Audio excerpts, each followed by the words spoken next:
how is 85 years old. He could not walk, he could not speak, and in the spring of 1980, the United States Air Force wheeled him into a blacked-out hangar to show him a secret that would not become public for another 6 years. The lights came up on a machine with no tail, no fuselage, just a wing, vast, black, alone in the dark.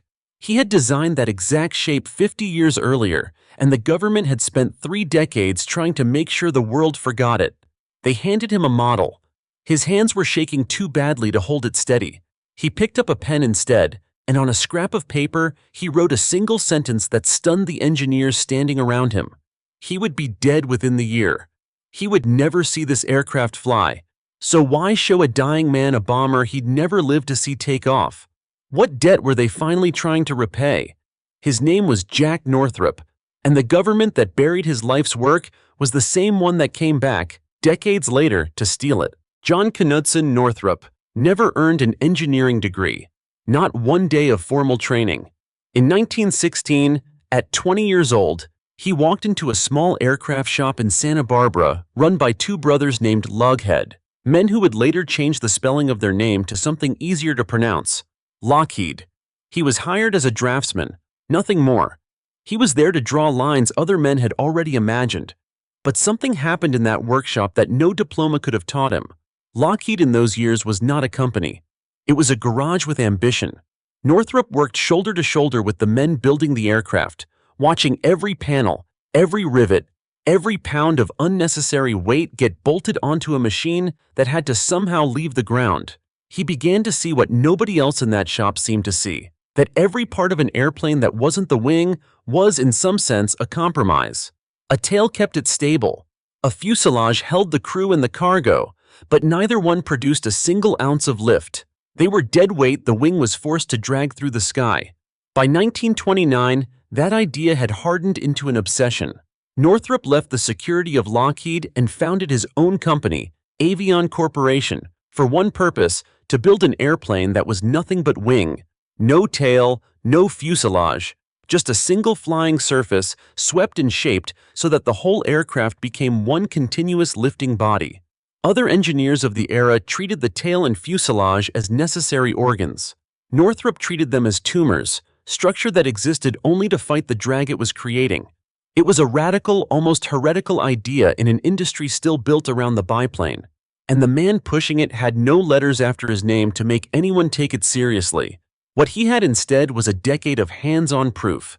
Every ounce of structure that wasn't producing lift was an ounce working against the airplane. Cut everything down to the wing, and the wing alone, and you would build something faster, more efficient, and further reaching than anything flying with a tail behind it.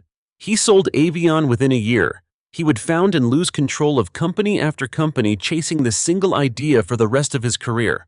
But by 1939, he had built something that would carry his name into the history books, the Northrop Corporation. And the mission he wrote into it from day one was the same one he'd carried out of that Santa Barbara workshop 2 decades earlier. Strip the airplane down to nothing but lift, and let physics do the rest. It was a philosophy that would make him one of the most visionary aircraft designers of the 20th century. It was also the exact same philosophy that would get 5 men killed, destroy his life's work with a blowtorch, and leave him waiting until the final year of his life to be proven right. In April of 1941, the United States Army Air Corps issued a request that few engineers on Earth thought was possible to fulfill. Not a fighter, not a medium bomber, a machine that could take off from an airfield in Kansas, cross an ocean, strike a target in the heart of Europe, and return home without landing once. The requirement was staggering on paper. A cruising speed of 275 miles per hour, a service ceiling of 45,000 feet, and a range of 12,000 miles while carrying 10,000 pounds of bombs to a target 5,000 miles away. Nothing built by human hands had ever come close. The reason for the demand was simple and terrifying. Britain might fall. If the Nazis took the island, the United States would lose every forward air base it had in Europe, and any hope of striking back at Germany would have to originate from runways on American soil. Washington needed an intercontinental bomber, and it needed one that could exist in a world where America stood entirely alone. Two companies answered the call, and only one of them built the aircraft the way anybody expected. Consolidated Aircraft, soon to become Convair, proposed a machine of pure brute force conventional engineering. 6 enormous piston engines, a cigar-shaped fuselage nearly as long as a football field, twin tail fins, multiple gun turrets bristling from every angle. It would become the B-36, and it would eventually hold the record as the largest piston engine aircraft ever built, with a wingspan longer than a modern airliner's runway approach. It was everything the requirement asked for, built the way every bomber before it had been built. Add mass, add power, add structure, until the numbers on the specification sheet were satisfied. Northrop looked at the same requirement and saw something else. He did not believe the answer was to build a bigger, heavier version of what already existed. I believe the fuselage itself was the problem. A 50,000-pound tube of dead weight the engines had to drag across an ocean for no reason except to hold the tail on. Strip all of that away, he argued, and the aircraft would go farther on the same fuel, using less structure at less cost. It was not an incremental improvement. It was a direct challenge to the idea that a bomber needed a body at all. In August of 1941, General Henry H. Arnold, the man who would go on to lead the entire Army Air Forces through the war, personally visited Northrop's plant to see the idea for himself. He brought with him the Assistant Secretary of War. What they found was not a finished airplane.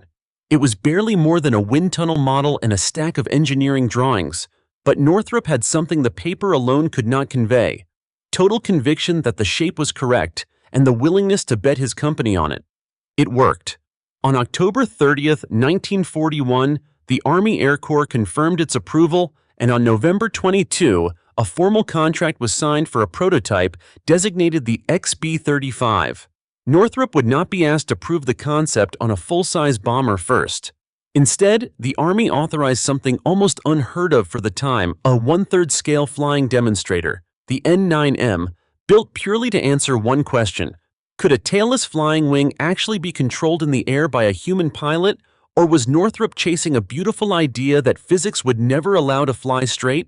It was a staggering risk for the Army to take on an unproven configuration, and an even bigger one for Northrop, a company with no completed bomber program to its name, going up against an aviation giant building what would become the largest bomber in history. But Northrop had done what only a handful of engineers in that era ever managed.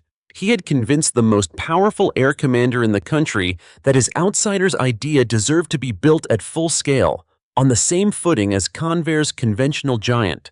The Army was no longer choosing between one bomber and another.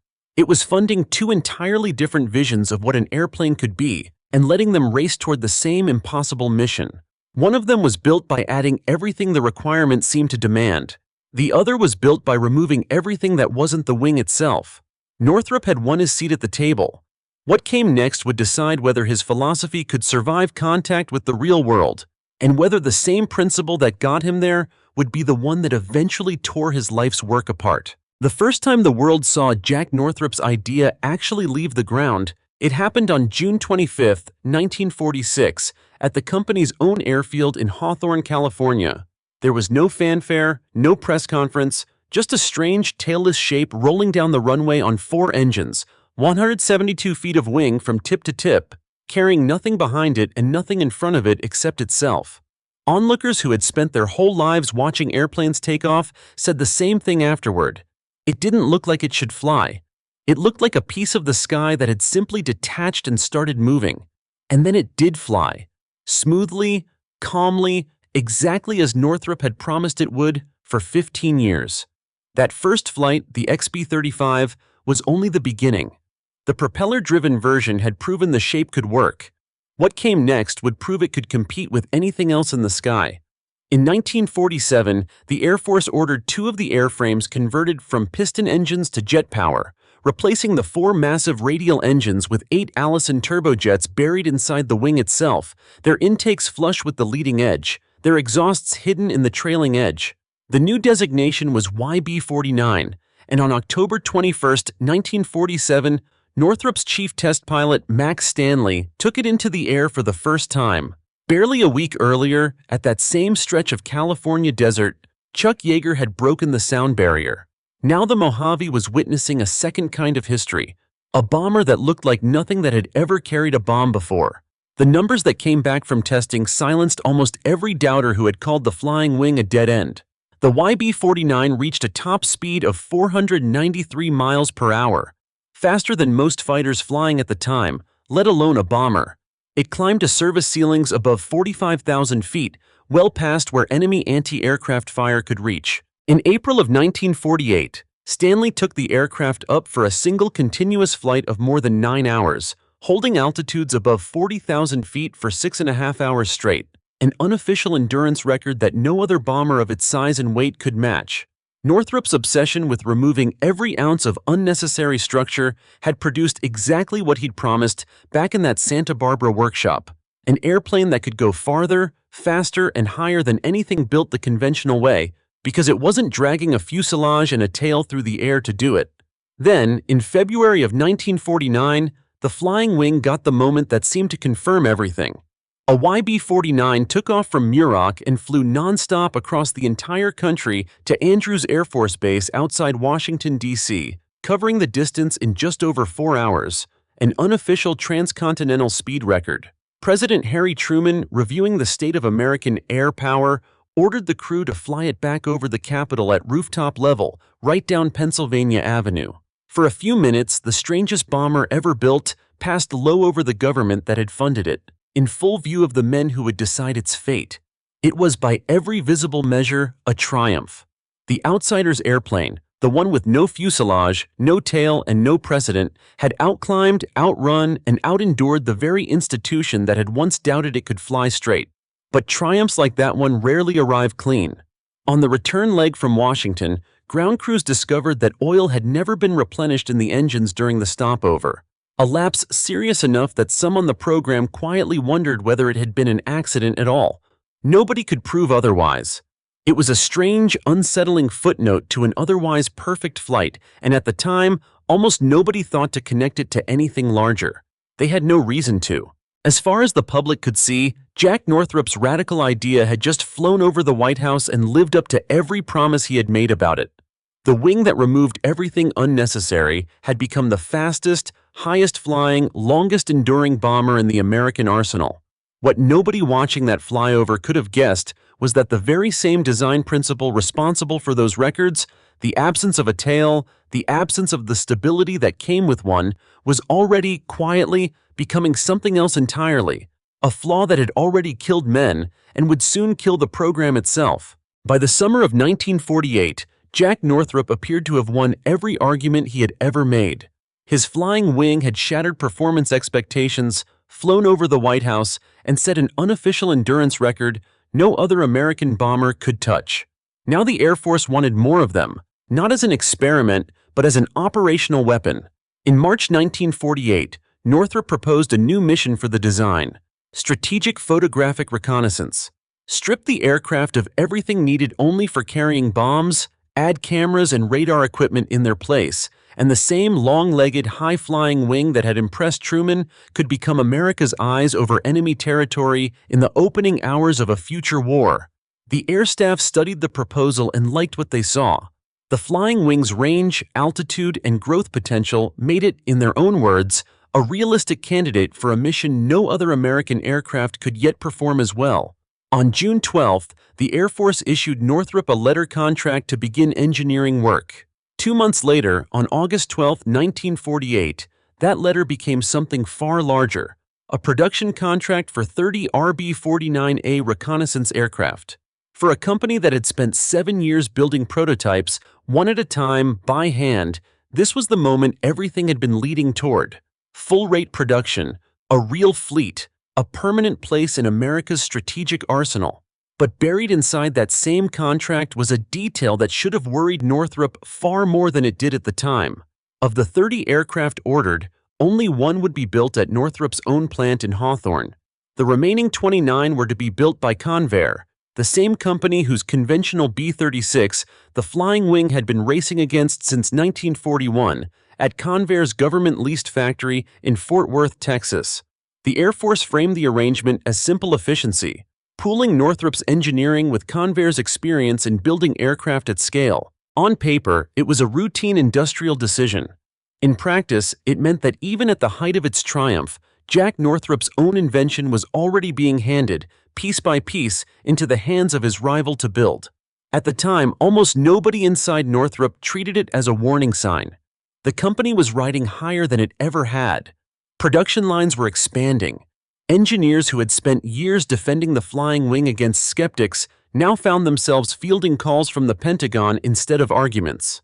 Jack Northrop, the draftsman with no engineering degree who had once had to beg the Army Air Corps to take his idea seriously, was now being treated as one of the most important aircraft designers in the country. His philosophy, strip away everything that isn't the wing, had been vindicated by a stopwatch, an altimeter, and a presidential flyover down Pennsylvania Avenue. The 30-aircraft contract should have been the beginning of the flying wing's real career. A fleet of Northrop's radical design, quietly watching over the opening days of the next war before any enemy radar could catch a warning. Engineers at Hawthorne began planning for a production run that would, for the first time, put the flying wing into the hands of operational squadrons rather than test pilots. None of them yet knew that the very same month their production contract was signed, the aircraft's performance was already starting to unravel under closer scrutiny, and that the man who controlled its fate in Washington had reasons of his own, reasons that had nothing to do with airspeed or altitude, for wanting Jack Northrop's company to disappear into somebody else's factory altogether. The same design principle that had just carried a bomber across the country in 4 hours was, at almost the exact same moment, quietly turning against it. A tailless aircraft has no vertical stabilizer holding its nose in line with the direction of flight, and no horizontal stabilizer damping its tendency to pitch. Northrop had engineered around this problem as best the era's technology allowed. Small fins at the trailing edge, careful aerodynamic tuning, an autopilot system meant to smooth out the wing's natural instability faster than a human pilot's hands ever could. For most of the flight envelope, it worked. But push the aircraft into the wrong conditions, and the flying wing revealed exactly what it had given up by removing its tail. Without that long lever arm at the back of a conventional fuselage, the airplane had almost nothing to resist a sudden yaw or a snap into a spin.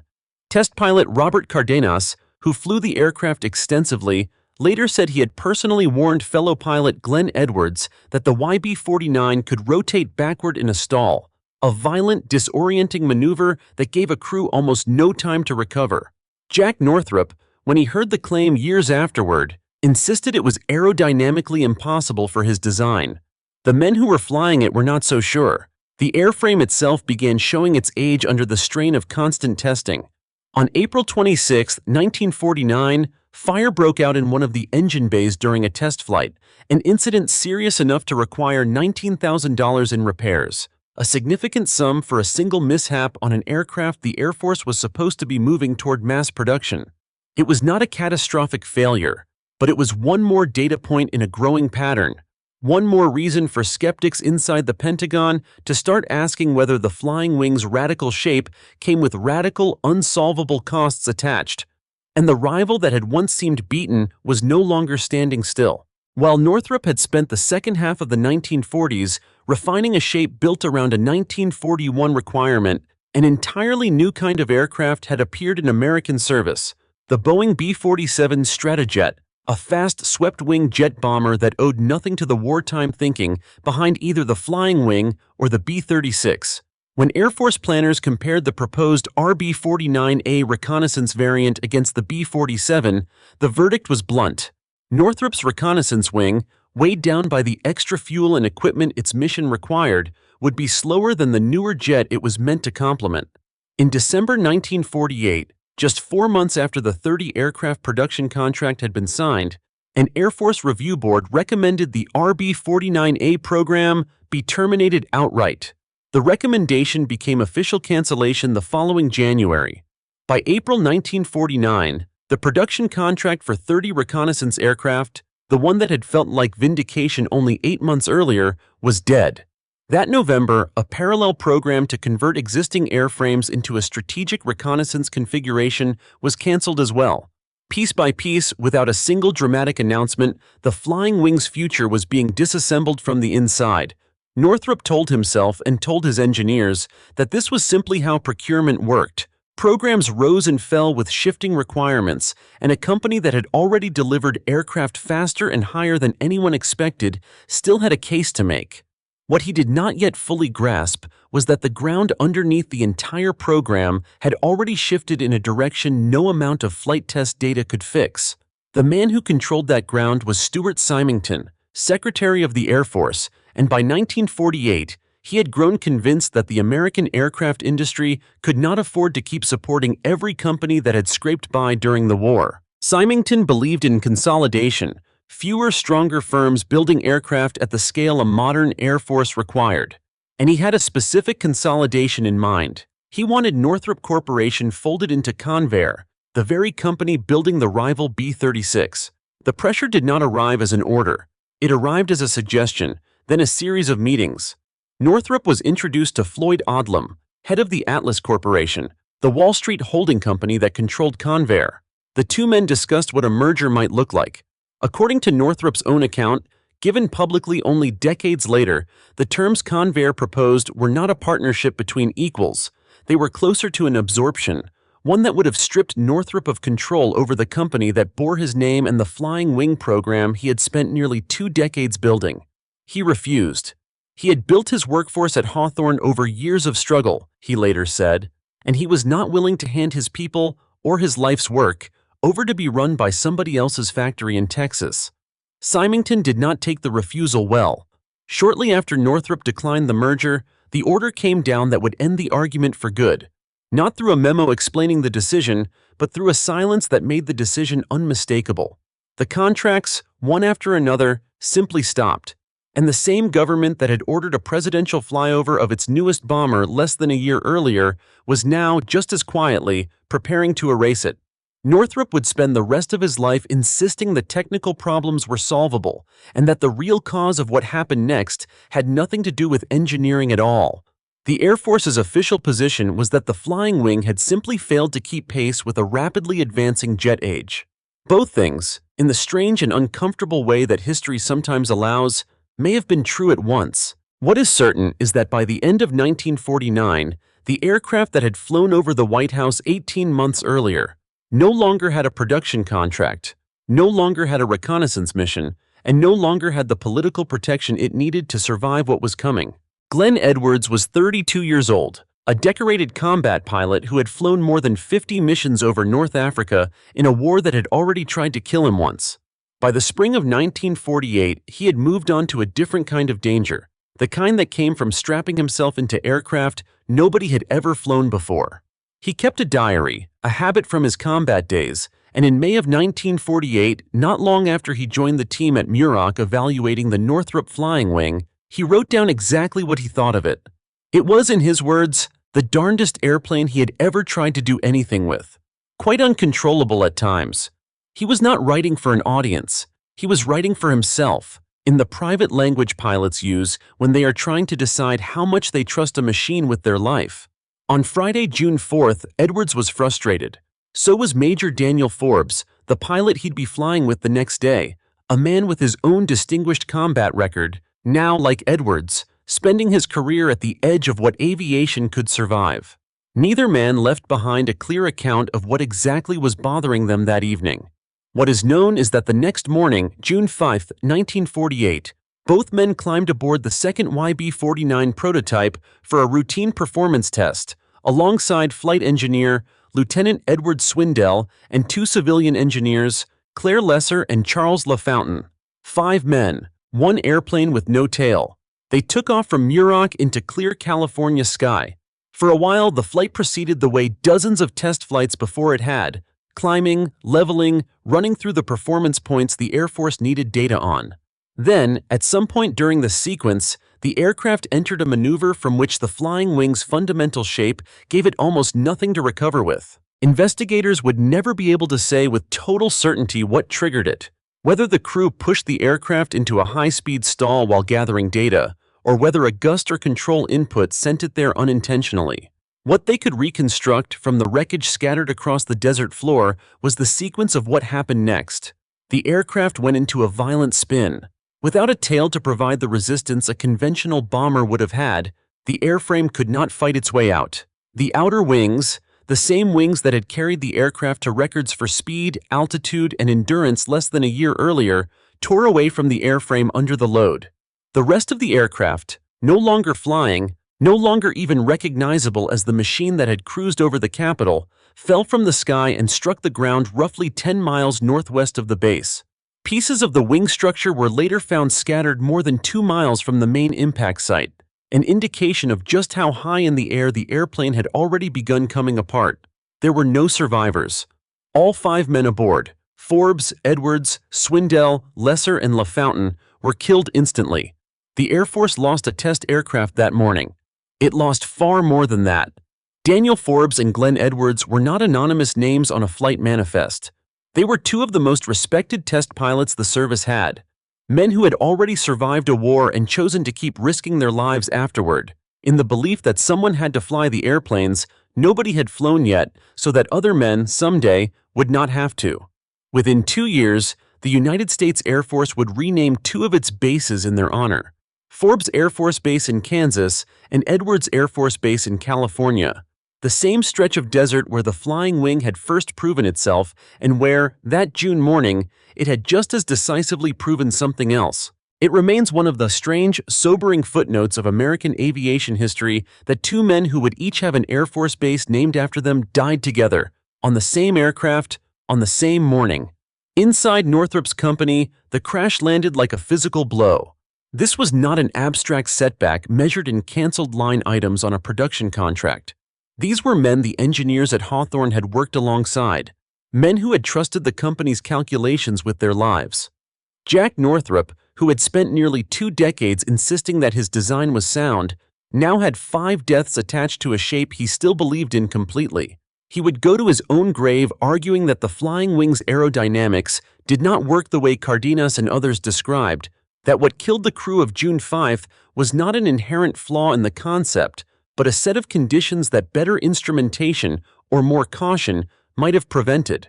It was, in its way, the same argument he had been making his entire career, that the flaw was never in the shape itself, and it was an argument that, after that morning in the Mojave, almost nobody outside his own company was still willing to fully accept. The Air Force did not cancel the program in the immediate aftermath.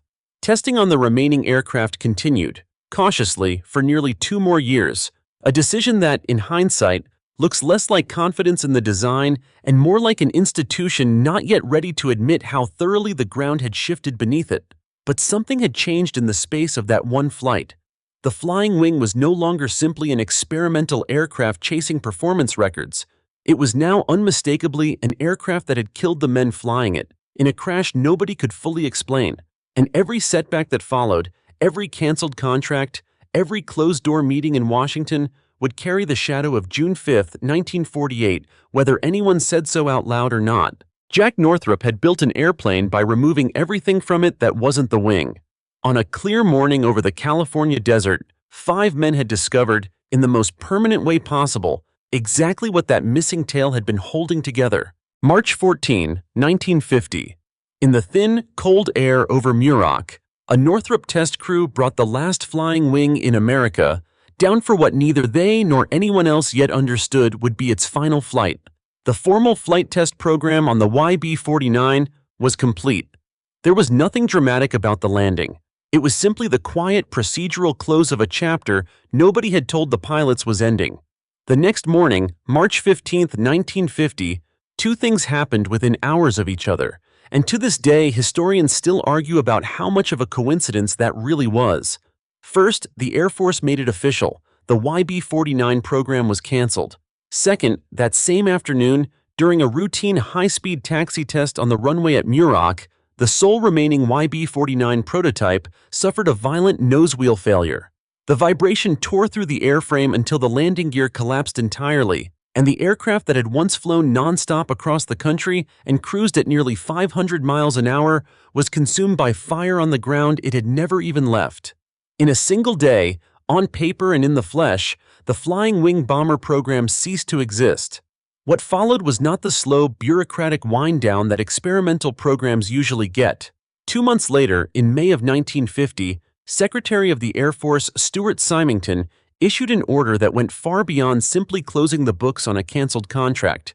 Every remaining flying wing airframe, the YB-35s and YB-49s, still sitting in various stages of storage and conversion at Hawthorne, was to be destroyed. Not mothballed, not placed in long-term storage the way the Air Force routinely handled canceled prototypes. Destroyed. Portable smelting furnaces were trucked onto Northrop's own property. Airframes that had taken years to design and build were cut into sections with torches and saws, fed into the smelters, and reduced to raw aluminum, in plain view of the engineers and machinists who had built them. Men who had spent a decade of their working lives on this shape watched it melt into ingots on the same tarmac where it had once taken off. Only one aircraft escaped temporarily. The YRB-49A reconnaissance prototype, the sole survivor of the 30-aircraft contract that had once seemed like vindication, was allowed to continue limited testing. It flew for the first time on May 4, 1950, and completed just 13 flights before the Air Force pulled its funding entirely in 1951. It sat abandoned in the open at Northrop's Ontario Airport for more than 2 years, exposed to the weather, before the Air Force finally ordered it scrapped as well, in December of 1953. Even the Smithsonian's attempt to save a single flying wing for its aviation collection was turned down. Symington rejected the request without explanation. There would be no museum piece, no static display, no physical trace left of the aircraft that had flown over the White House.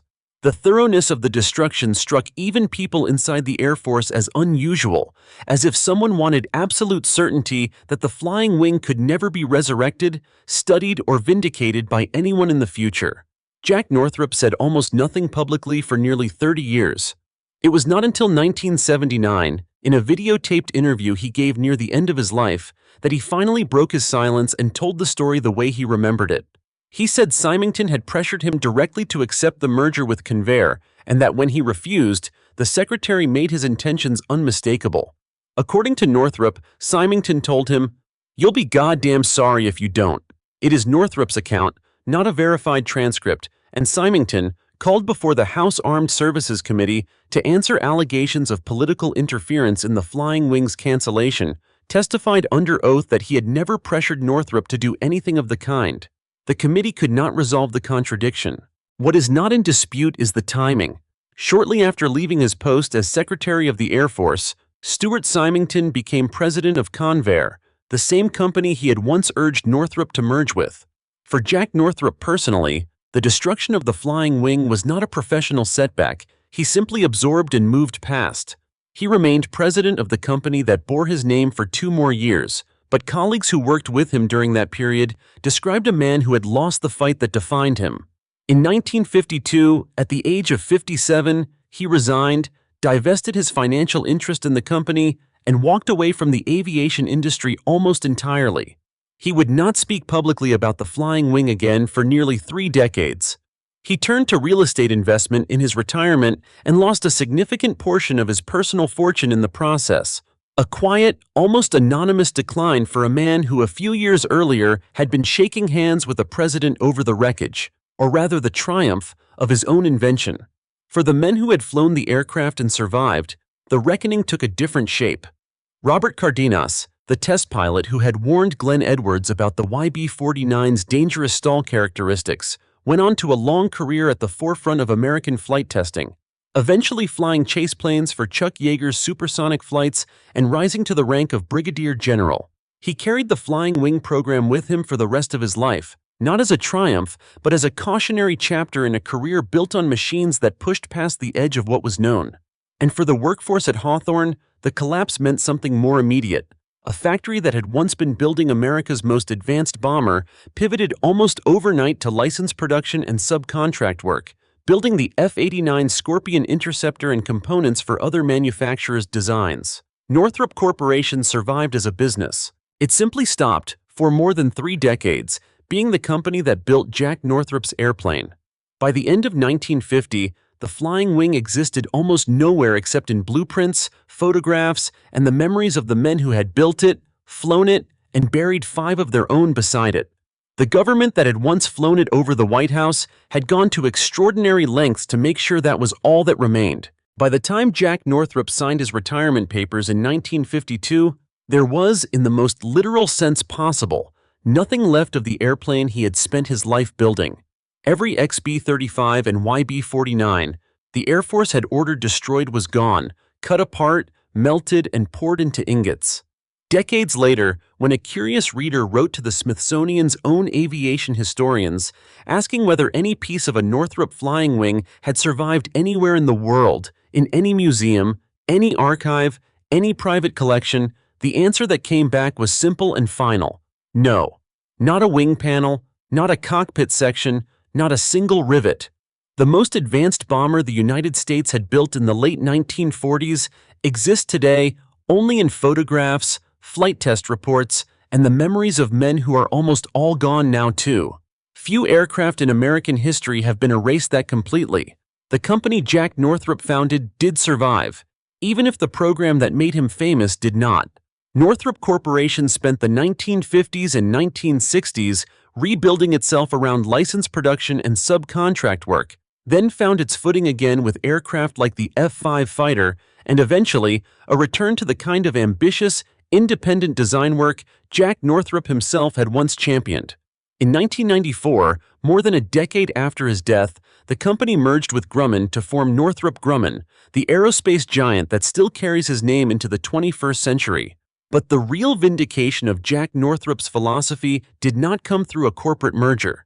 It came through a program that began, quietly, in 1979, the same year Northrop, gravely ill and unable to walk, wrote to NASA to insist that his low-drag, high-lift flying wing concept still had scientific merit. NASA wrote back that the idea was technologically sound. It was a small, almost private confirmation, but for a man who had spent 30 years being told his life's work had been an engineering dead end, it mattered enormously. What Northrop did not know, what almost nobody outside a small circle of classified engineers knew, was that the Air Force had already launched a program called the Advanced Technology Bomber, aimed at building America's first true stealth aircraft. And when the engineers assigned to that program began searching for a shape that could minimize radar reflection, they rediscovered something almost nobody had thought to look at in 3 decades.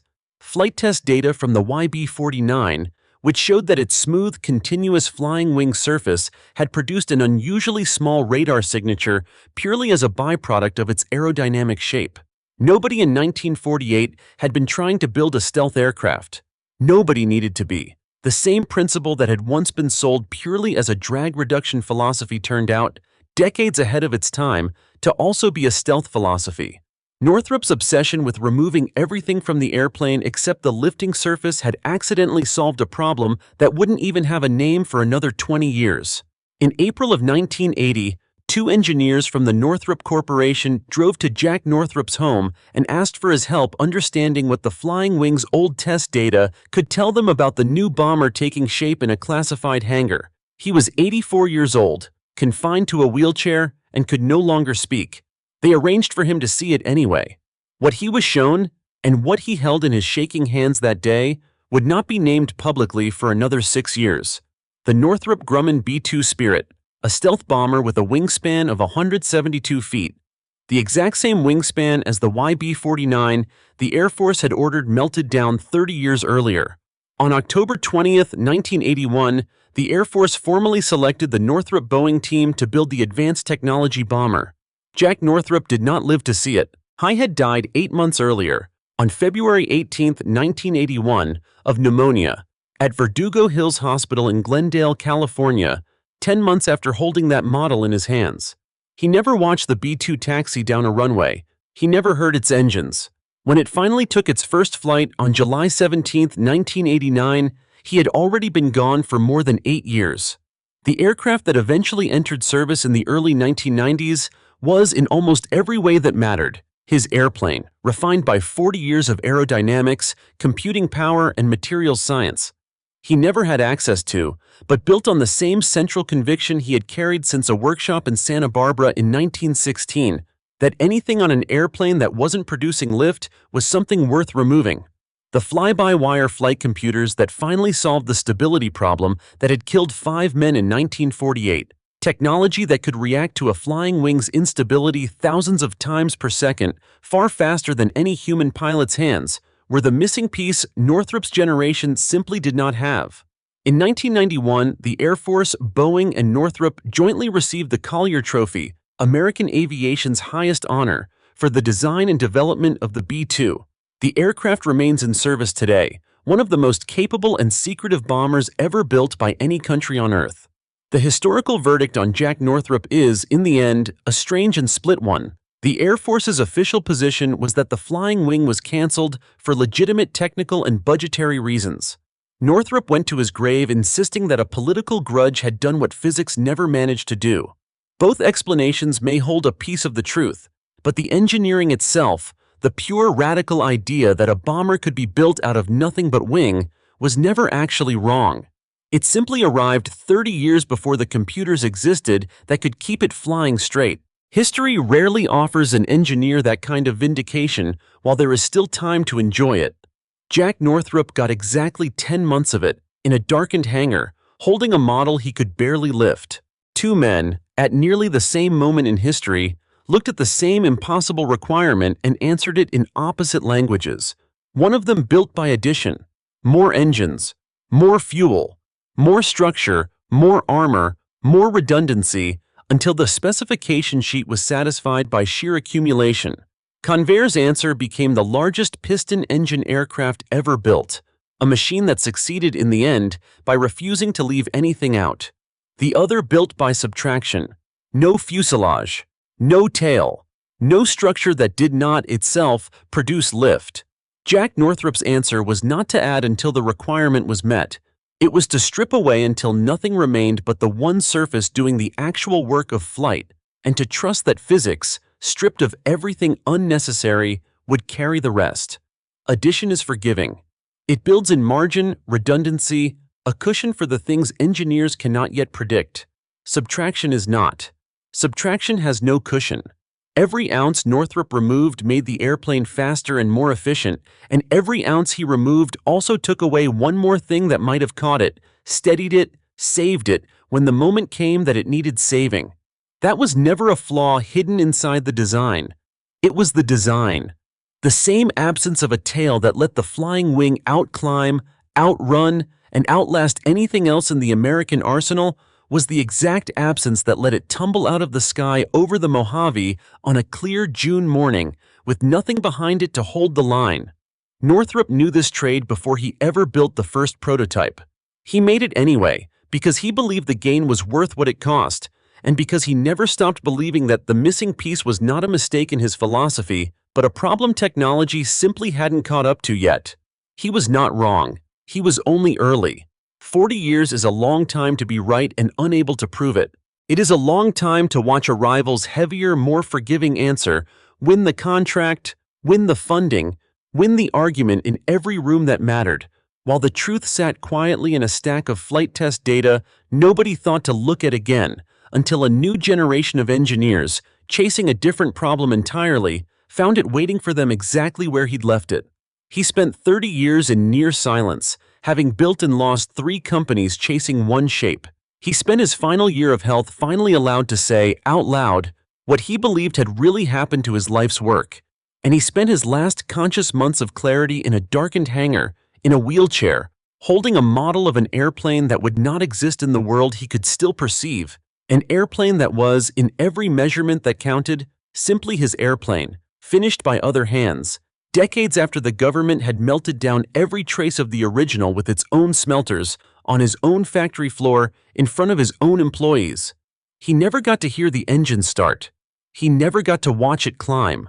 What he got instead was one afternoon and one sentence, written in a shaking hand on a scrap of paper that no one who was in that room ever forgot. He had waited 50 years to be told he was right.